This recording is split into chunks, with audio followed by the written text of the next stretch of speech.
Likewise. Welcome to Significant Mums. Thank you so much, Kate, for jumping on today. So Kate is a mum. She has 4 kids and 2 stepkids. She's runs her own business, so she's a remedial massage therapist. And so, Kate, tell us a little bit about yourself. So I'm a mum I've got 4 children of my own, and I have 2 stepsons. Yep.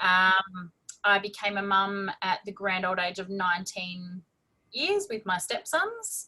Yep. That's when I met my husband.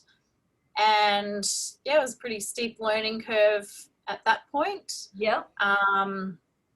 Luckily we, still love each other and still talk and all that sort of stuff. I don't think they quite call me the wicked stepmom. And then at 23, I became a mum biologically. Yep. And so I've got 2 older stepsons, Jay and Taylor. They are 31 and 28. Yep. And then I've got our 4 kids who are 16, 15, 14 and 12.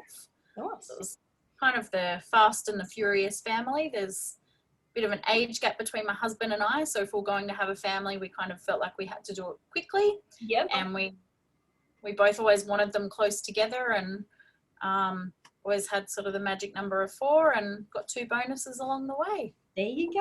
Okay. So why did you want to come on Significant Mums today?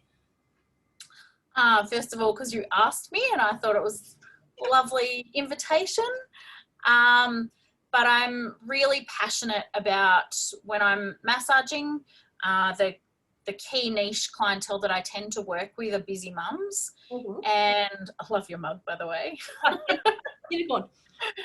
And I guess I just see so many women that are burnt out and not putting themselves first. Yeah. And it's really important to me to be able to have an impact on busy mums and show them that there is actually a better way, and it's super easy to have it all and enjoy your children and not be super stressed about it. Yeah. Okay. So thank you for jumping on. So let's go straight into it. Like, I don't, beat around the bush. So when you met Wayne, your husband, lovely husband, there's that age gap. Was there that pressure from like external people going, there's an age gap, do you have to have kids straight away sort of thing? Or how did that go? No, I think in our case, it was quite the opposite. I think we shocked everyone around us, where we had, 4 kids in 5 years. And, everyone was like, I know my mum, I'm one of 3 girls, and there's 7 years between each of us. So to my mum, like, I was just blowing her mind with the fact of having 4 kids in 5 years. She was like, oh my God, do you own a television? So that was a question we copped a lot, was, do you own a TV? Like, do you do any other recreation? And I do remember feeling really irritated, because every one of our family was definitely planned, and possibly Harry wasn't planned at the time that he came about. We got engaged, I fell pregnant, we got married, we had Harry, and then we got married about 3 months later. So the timing was a little bit out, but we rolled with it, and and was all good. Yeah. Okay. And so you've got 2 stepsons. How did you go being 19 and becoming a stepmom? I think I always knew that their mum was there, and she was an important figure in their life. Mm-hmm. And I kind of just wanted to be there as, as another role model, I guess, in their lives, someone that they could come and talk to. And we're still really close to this day. Okay. In some ways I'm closer to them than their own mum is. They've had a bit of a falling out with her, which I think is really sad. Okay. But at the same time, that's got nothing to do with me or us.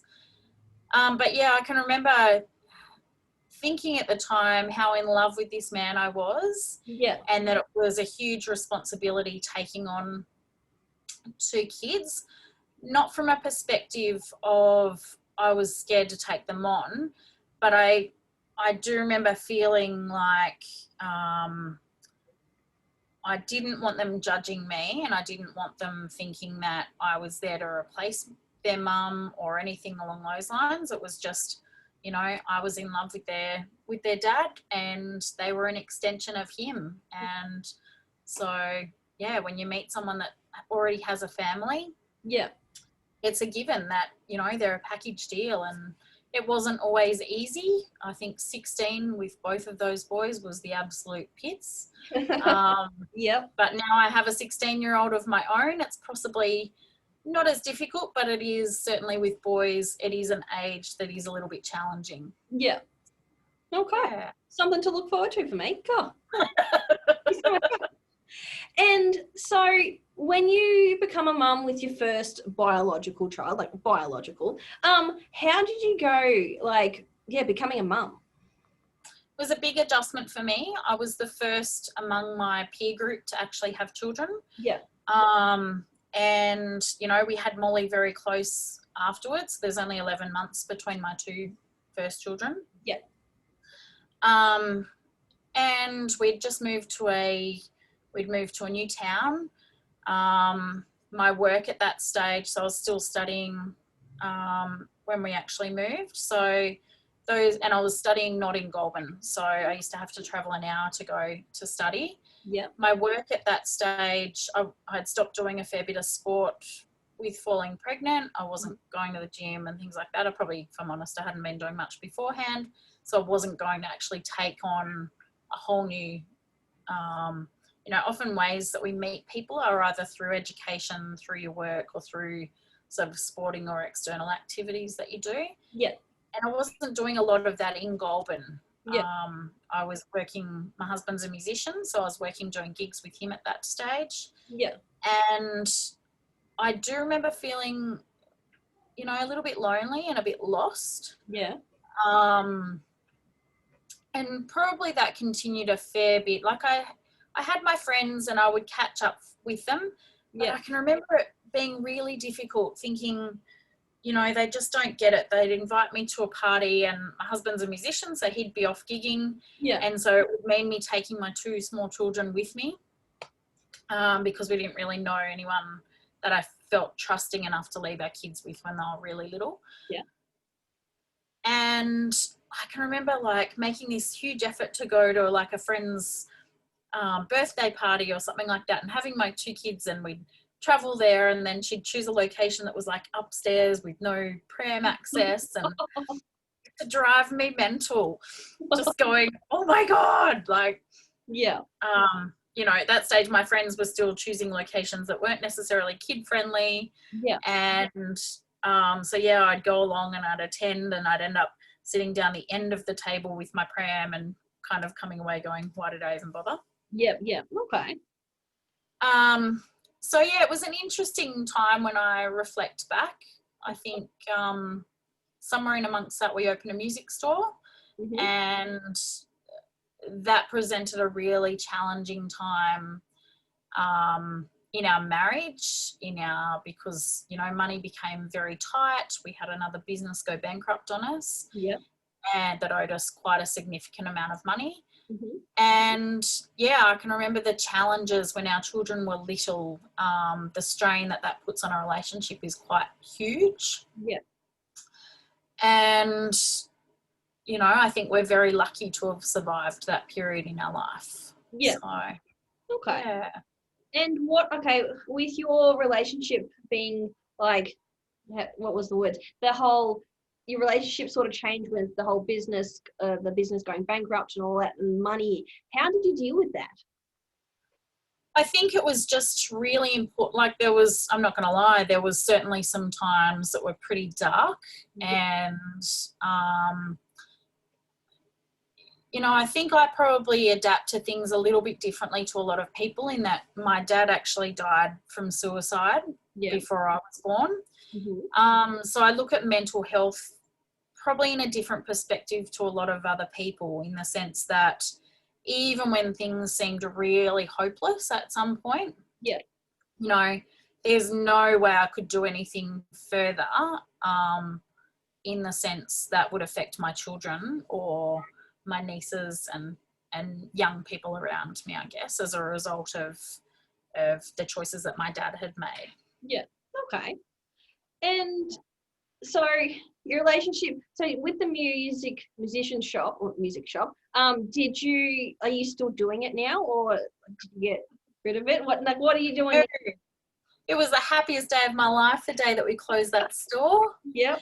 It was, you know, the kids were in daycare, but they weren't in full-time care. So I was quite often dragging 4 kids into a retail store. And the idea was we'd open this store with the thought that my husband would give up building and come in and just be full-time in the store. And then I would go back to pursuing my passion, which was massage. Yeah. Okay. You know, there's certain things that I'm really proud of that we learned so much in that business. I learned a lot of what never to do again in business. Yep. And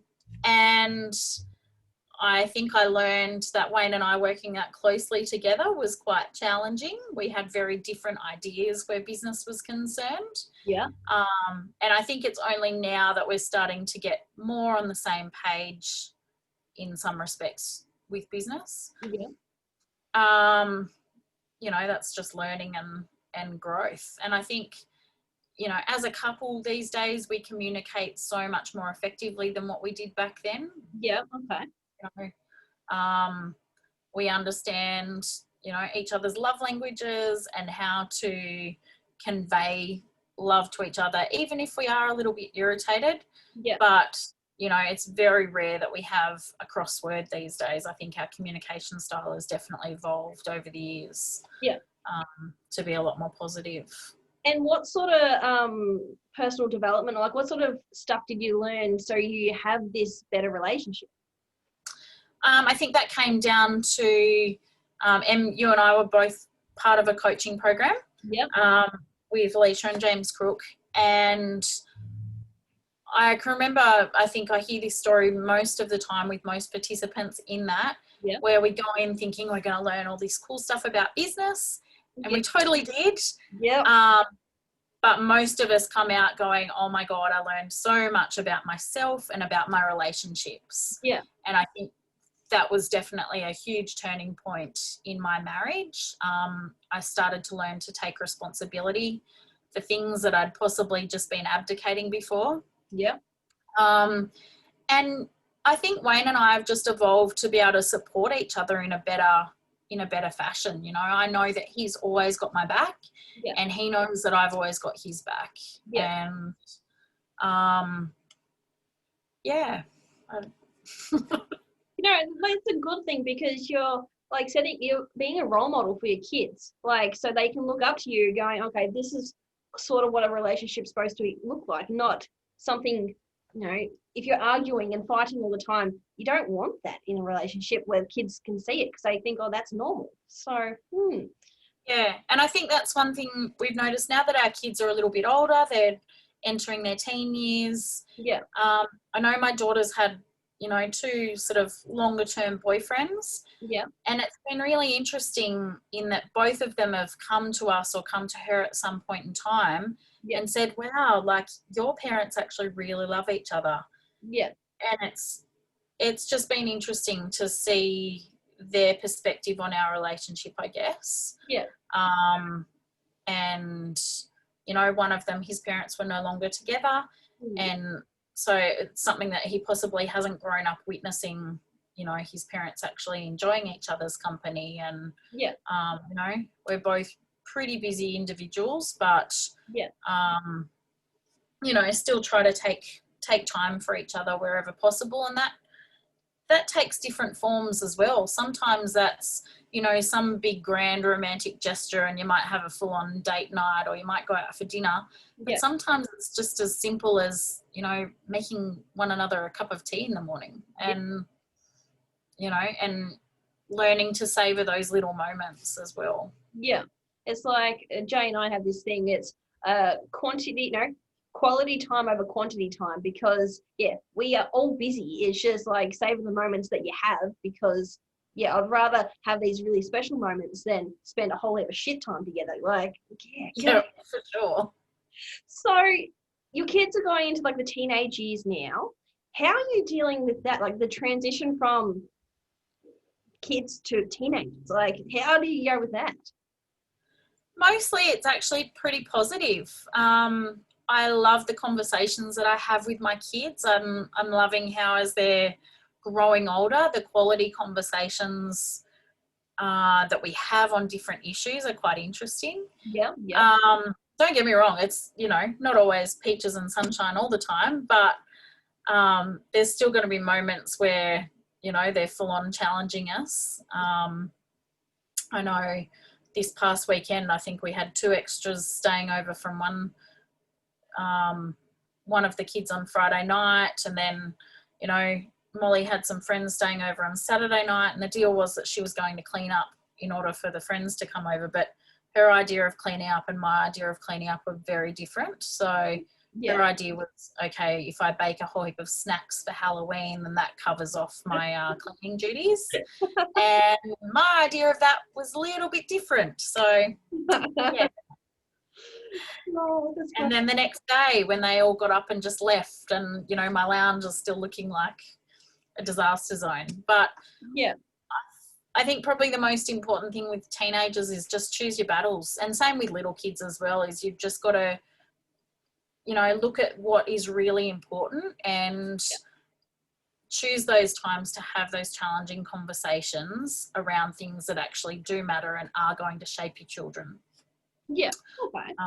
Because, they've got their own challenges going on. School is no picnic for anyone, I don't think, especially high school. Yeah.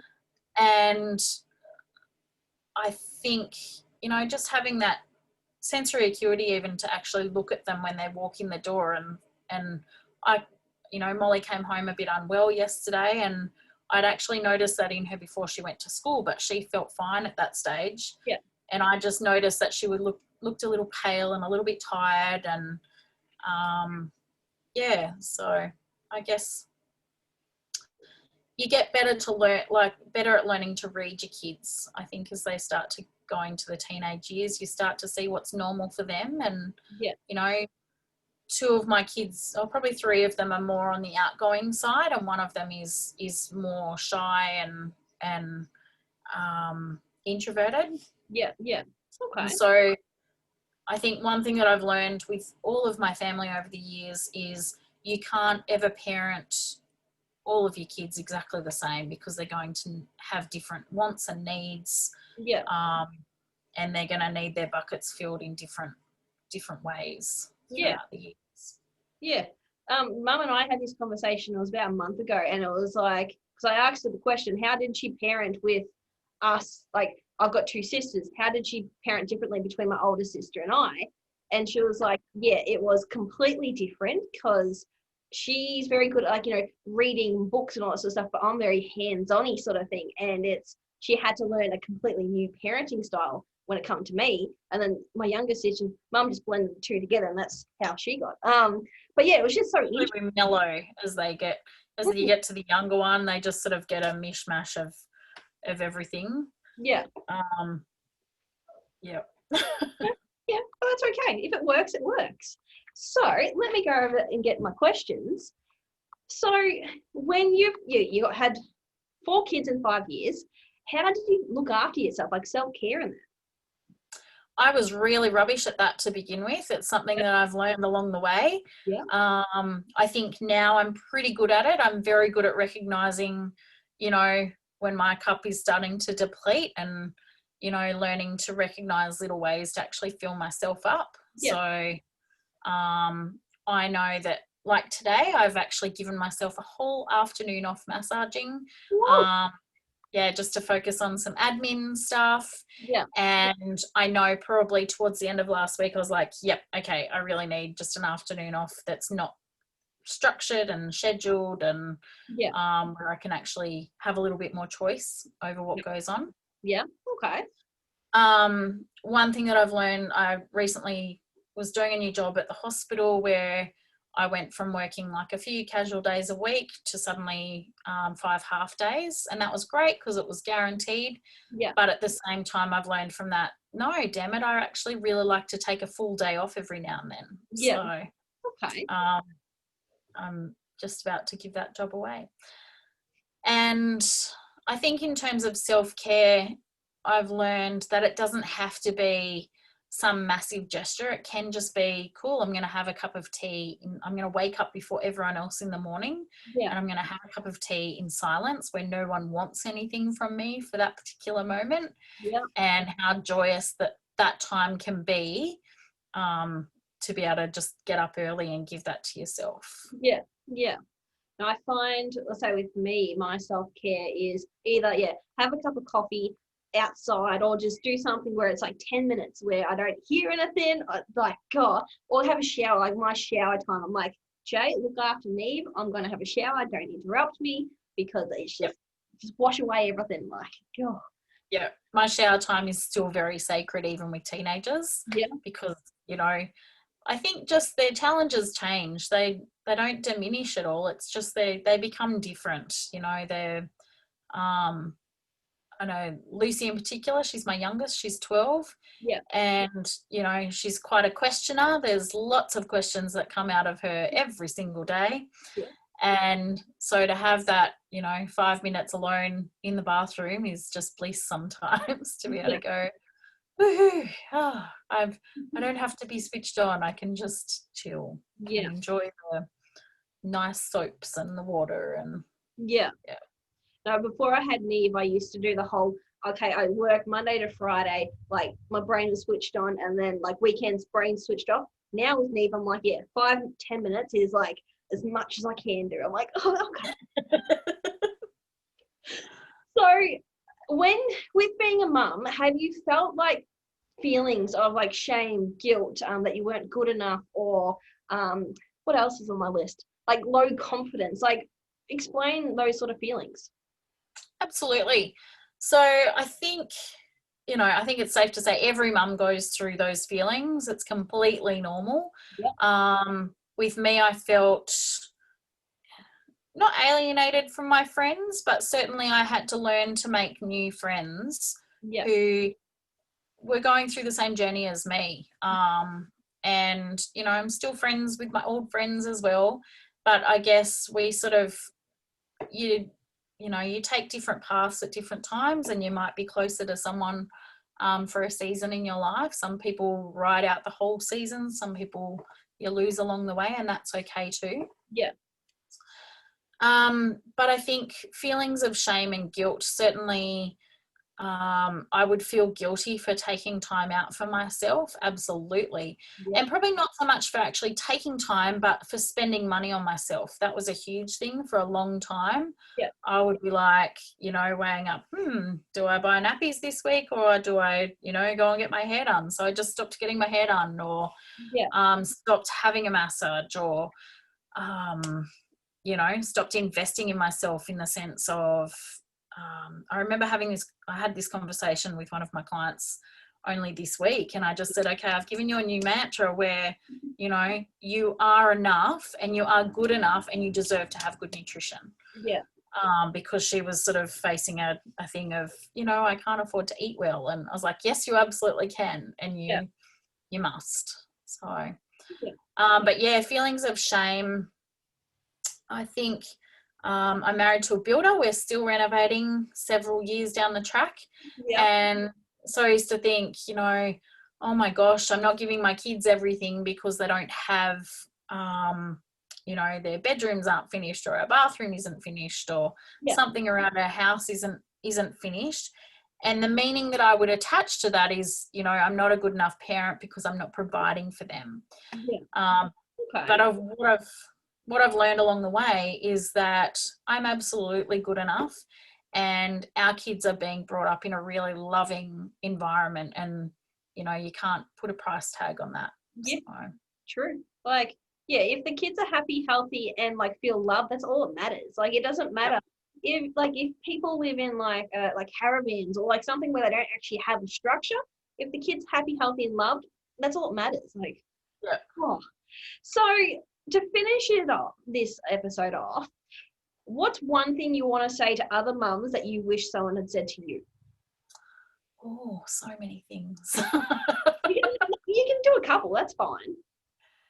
I think just learning to put yourself first is actually prioritizing the rest of your family, because if you're filling your own cup up and you're actually getting a great amount of self-care, then you have a greater capacity to give to everyone around you, be it your partner, your kids, your friends, your colleagues. Yeah. You're filling your own cup up, and don't be afraid to do that. Don't be afraid to invest in yourself. In order to do that, whether that's by doing a new course and learning something new, whether it's going, cool, I'm going to go and see a PT so I can actually have some time out for my kids. Learning that it's okay to take time away, that you're not a bad parent if you decide to go away for a weekend on your own without your child, or take time out to exercise, or you certainly want to, your kids are a priority, but they don't have to be, the sun and moon do not revolve around them 24/7. God. And they'll be better for it if they have exposure to other people. And I think as well, taking time out for yourself and actually letting someone else step in. I think we've got 4 grandkids now from my stepsons, and actually, when in the early stages when their parents wouldn't actually let us take care of them, I felt terrible because I couldn't actually give to them what I wanted. I wanted to give them a gift of having some time for themselves, but I also wanted to be really selfish and just have some really cool time with our grandkids without their parents there. Like times where we can make Play-Doh and do some really fun stuff that you didn't necessarily have the time or the energy to do with your own children. Grandkids are amazing for that. How old are the kids? The grandkids are 5, 4, 2 and 6 months. Nice. So they're still little and lovely, and I think it's a whole different kettle of fish where we have so much time and it's dedicated time. So they come to visit and we're like, right, cool, I'm taking the entire day off work and I'm going to be there, and you start to plan out activities that I don't really remember doing so much with my kids because we were just doing the do. And, if you had a spare 5 minutes, you'd throw a load of washing on, or you might do some baking. Whereas with the grandkids, we find ourselves baking just because we can rather than because we need to make something to eat that day. Definitely. And it's, when mum comes and babysits Neve on a Monday, it's the whole, she can do whatever she wants with him. Like, yes, we're here, but she can, give him whatever food she wants. Like, it's her time with her, like, grandchildren. Like, that's, And I just think a lot of people, possibly don't utilize their support network around them. And because they feel guilty about going, I don't want to be putting my load onto someone else. But what they're often doing is actually denying that time for someone else to build a relationship with your child. Definitely. Like, that's good advice there. Thank you. So, thank you so much, Kate, for jumping on today. It was a pleasure. Like, we haven't chatted in ages. I know. But must do it again. Yes. So thank you so much. And Kate, she's got a very special program that she's running. So tell us a little bit about your program. So as I said before, I entered into business coaching several years ago, and I went in thinking I was going to get all this stuff out of it for my business. And what I got out of it was phenomenal, and had a phenomenal impact on my personal life and my relationship with my children. And so I recently went and studied to be an NLP practitioner, so that I could start to teach a lot of those principles to other busy mums, so that they could go on and have fabulous relationships with their children and their partners, and really get the most out of life with the least amount of guilt or shame or any of those other yucky things. And do you use the NLP on your kids and family? Yeah, absolutely in bits and pieces. Yeah. There's a lot of time where I probably do it unconsciously. Yeah. And then there's times where, you know, Charlie was having a bit of a falling out with some of her friends recently. And so we really delved into that. And, you know, it came about that she actually wasn't a really good values match to those kids. And so she went and started, you know, hanging out with a new bunch of kids, and she's super happy now. So, yeah, there's certainly times when it comes in handy for a whole range of things. Yeah. Yeah. There you go. Okay. So, but no, thank you so much. Tune in next week. We've got a very special person, Alicia. So our business coach that we deal with. She's jumping on next week.